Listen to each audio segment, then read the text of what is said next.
Hey guys, Adam SWELL. Today we've got another winterization video for you. Behind me is a 2013 Malibu 20 MXZ, and we are going to show you step by step how to winterize this boat and get it ready for the long winter season here in Minnesota. If you're not in Minnesota, this is going to be protected as good as it can be for minus 20 degrees, minus 30 degrees, and so you should be ready to go wherever you are.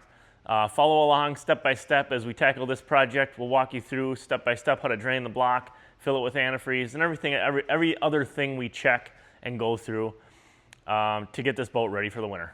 Cheers.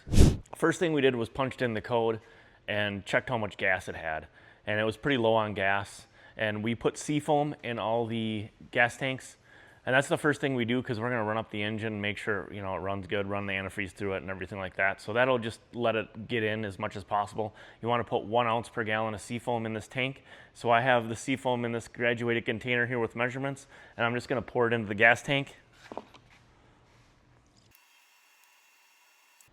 Then we're going to go ahead and get started on the next steps.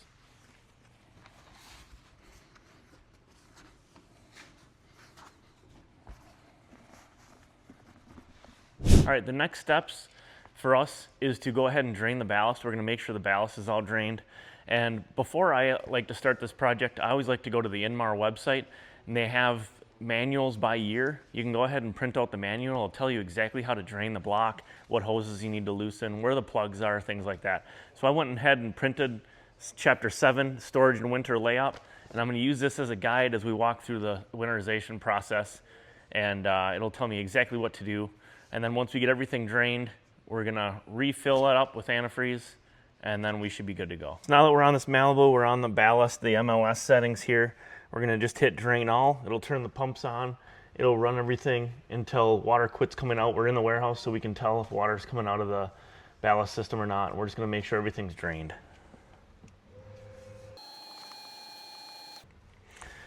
And nothing came out, so we're good to go to move to the next step. So this boat has the Indmar Monsoon 350 SS. It's a 2013 model.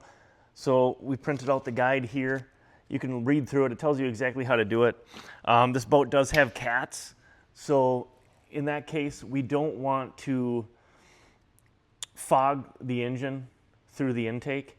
The way we do it is we don't fog engines unless they're going to sit for more than a year. The way to fog an engine like this, if you do want to do it, is you actually pull the plugs once you're all done, spray fogging oil in there, hit start to cycle the cylinders a little bit, and then put the plugs back in, and then you're good to go. But because this is just going to sit around for the winter, we're not going to go ahead and do that fogging process. Then our next step then is to take off the divider panels and get access to the drain plugs and the hoses that we need to disconnect. And then we're going to go ahead and pull those and get the block drained. All right, the first thing we're going to drain is the exhaust manifolds. And there's a hose that comes off the front of them and links right over the transmission here.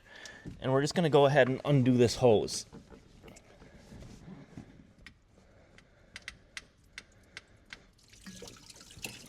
And then we just want to push that into the bilge and make sure that it drains all the way to make sure we get all the water out of those manifolds. And we're going to leave that open for now until we're completely done. So step 2 is to pull both hoses off the water pump. And we have the water pump right here. We have a little white gasket here and a cover. We replace our impellers seasonally. We always put them just back in and get them ready for the spring. You can leave them out and put them in the spring if you're doing this yourself if you really want. We haven't seen any issues with just leaving them in there after we replace them. But we're going to go ahead and loosen this hose clamp here, and then there's one on the other side that you can't see, and we're going to pull both of these down to get those drained.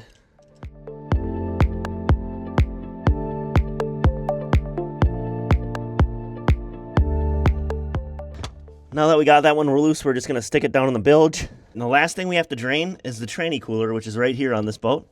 And this hose runs to the water pump, and we're just going to pull the bottom of the tranny cooler hose off and make sure that that's drained, which it's completely dry. So then we'll go ahead and put this back on, tighten that up, All right, now it's time to drain the transmission. And there's 2 brass bolts at the very bottom of the transmission where the hoses come in. And I'll show you here in a second. And we're just gonna take one of those out to let it drain. So here we have 2 brass bolts. There's one there and there's one there. And we are going to remove one of those to drain it. And because we pulled that hose off the water pump, there's not a lot of water in there. But it's a good time to check your sacrificial anodes to make sure you still got enough room here. If this is less than 3/8 of an inch, you want to go ahead and replace these.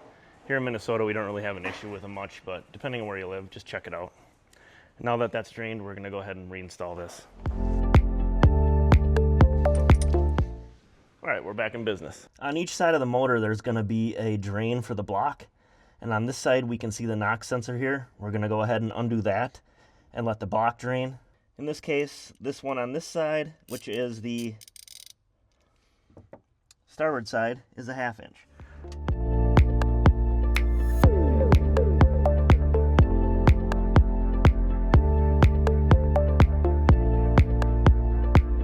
All right, now we're going to go ahead and put back in the starboard knock sensor. Now we have the exact same thing on the port side.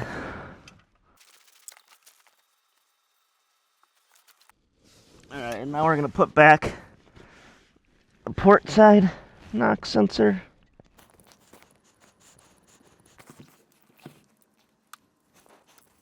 And the last thing I like to do is just start the boat for a second to blow out any water out of the system before I put everything back together.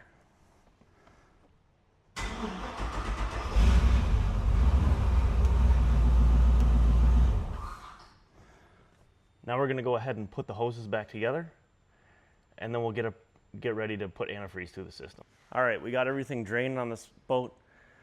We got the engine started to blow out any extra water. We got everything put back together, and now we're going to go ahead and run the antifreeze through the engine, and then we'll go through our final checklist to make sure everything's ready to go. So in our shop here, we have drums of RV antifreeze here, and then we pump it into this Tupperware.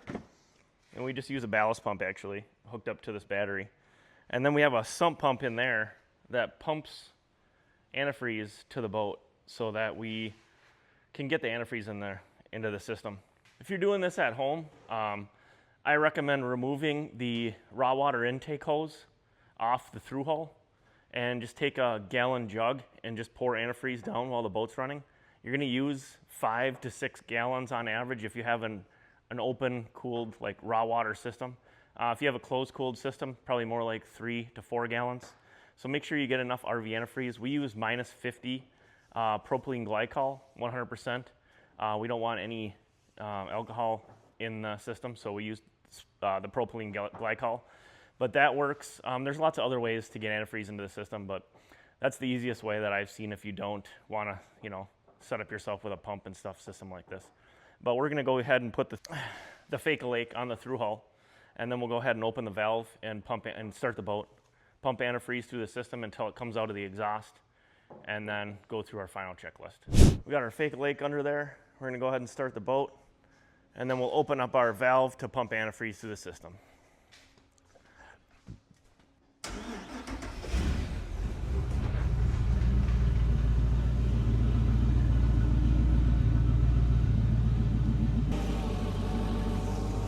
Now is also a good time to check for any leaks and make sure that you don't have any leaks from what you took apart and put back together.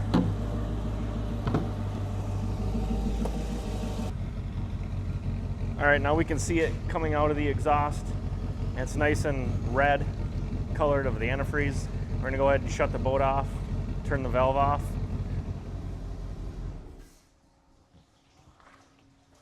All right, we got the block drained, we got the fuel stabilized, we got all the plugs back in, we got the engine full of antifreeze, and now on our checklist, we're gonna make sure the plug is out.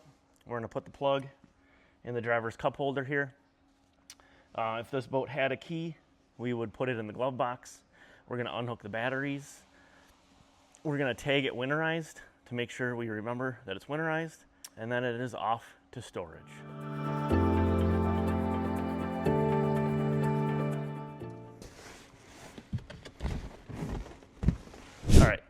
we are done with this project. Couple things to note. This boat does not have a heater. It is raw water cooled, which means it sucks up lake water all the way through the engine and the block.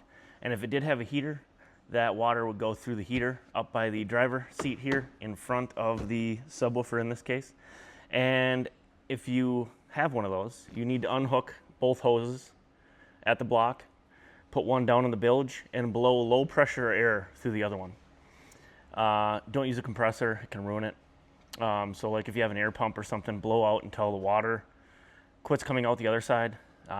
It's not really necessary to put antifreeze into that system, but if you do it the way we do it and you hook the heater back up before you run antifreeze, there's a good chance that antifreeze is going to get in there to protect it. If you'd rather, you can pour antifreeze with a funnel down the hose and run it up into the heater. That works as well.